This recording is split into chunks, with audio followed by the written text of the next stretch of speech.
It's a lot better than asphalt, which still needs seal coating every year. And once it breaks up, of course, you're going to be redoing the whole entire process all over again, as well as concrete. It's good for a while, but eventually it's going to need repaired and replaced.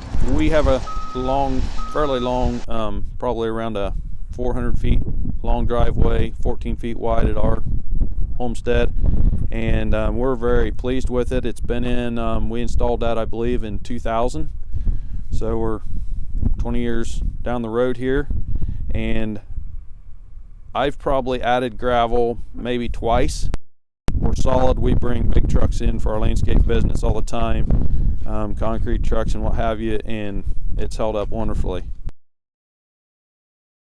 Gravel driveways, as I mentioned earlier, are your most inexpensive driveway to install initially. Cost ranges approximately from $1.50 a square foot up to $2, or it depends on how deep the gravel is, of course. Where asphalt would be around $3 to $4 a square foot, concrete being on up there around $5 to $6 a square foot. That's all a lot of variables, but that's an average. So obviously your initial cost for installation is a lot less expensive for your gravel. Some of the mistakes that people make in installing a driveway is they don't get the topsoil removed. That's very important to remove. That's typically you're able to get that removed within 6 to 8 inches of depth down to the subsoil, where you're ready to start your gravel process. That's one mistake, is topsoil not being removed all the way. Second mistake is not getting the gravel depth. You want to determine before you start your driveway what type of vehicles are going to be using it. If you're going to be using a lot of truck traffic, particularly dump trucks, cement trucks, semis, obviously you'd want to go deeper on your gravel.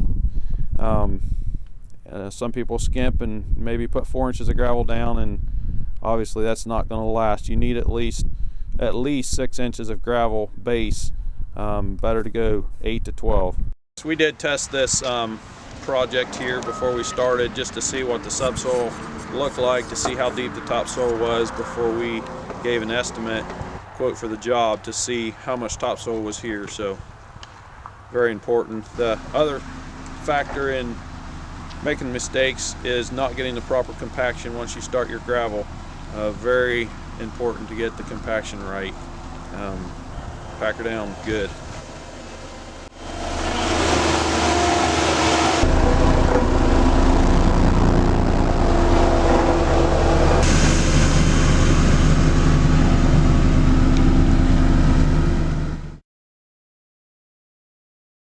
When you got soft ground, you can put stabilization fabric down on top of your sub base, and it really spreads out the load so the aggregate, so the mud doesn't pump up through. So I want to mention stabilization fabric. Also, partway through this project, slag become available, and it's very similar to tubes, but it's from getting the iron out of it, and it's what's left over. It's foundry gravel, and it's basically a lot like limestone, different properties, but still works. There's been tests done that it performs very much the same way. So you can sometimes get it a lot cheaper. So we purchased some of that, and we're putting that for our base layer beneath our 304 gravel. We installed a culvert here. There was a drainage ditch that ran water, looks like a good part of the year perhaps.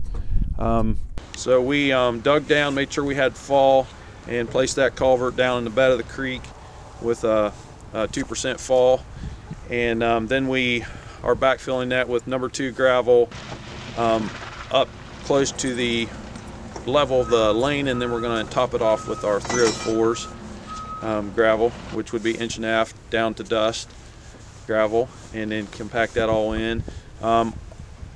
We got an extra long culvert, 30-foot culvert. The lane is 12 supposed to be 12 feet as it crosses through that region. And by the time we're putting riprap, type C riprap along both edges to retain and to, if the water does rise, and to keep wash out. So we're using, that would be riprap that's 6 inches to 18 inches in diameter. And we're putting that along both sides down around the culvert to secure all that gravel in that drainage ditch. It's worth your time to search out a reputable company, one that's knowledgeable in the excavation industry. It's worth doing it once. Get the job done, get it done right. You don't want to have to redo it.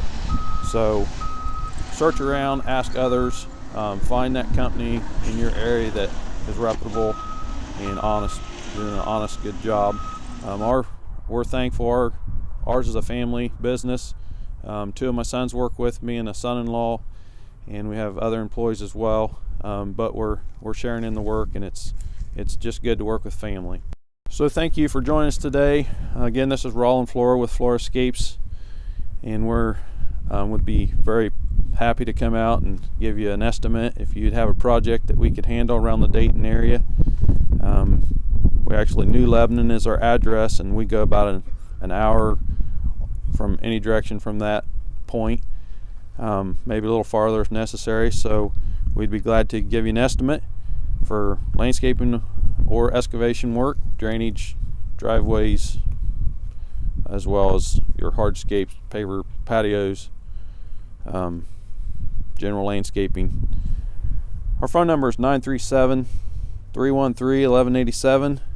My email is Roland, ROLAND, at Flora, FLORA-scapes, SCAPES.com.